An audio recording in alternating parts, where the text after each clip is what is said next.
Hello and welcome to this week's Vaticano Updates, the most important news from the Holy Father and the Vatican. Pope Francis recently met with Ivan Soltanovsky, Russia's ambassador to the Holy See.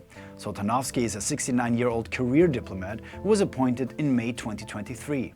Details of their latest meeting remain undisclosed, but notably, Pope Francis had visited Soltanovsky's predecessor at the Russian embassy on February 25, 2022, which was of course following the onset of Russia's invasion of Ukraine to urge for peace.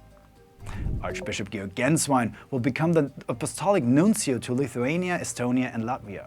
Ganswein, who served as Benedict XVI's personal secretary from 2003 until the Pope's death in 2022, will now assume this diplomatic role in the Baltic states.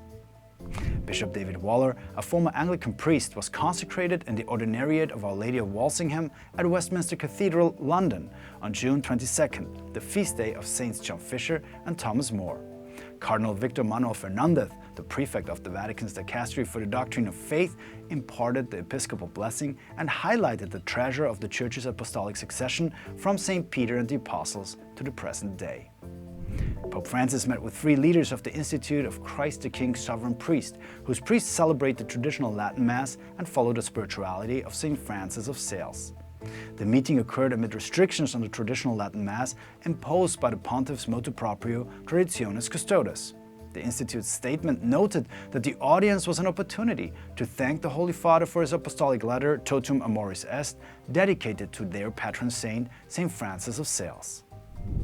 The Vatican announced the opening of a war trauma rehabilitation center in Ukraine, named after St. John Paul II.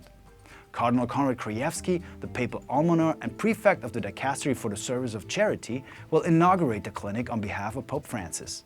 Additionally, the Cardinal will deliver an ambulance filled with medical supplies donated by the Pope to aid the wounded in Ukraine's Ternopil region. Thank you for watching this week's Vaticano Updates. In Rome, Andreas Turnhauser for EWTN Vaticano.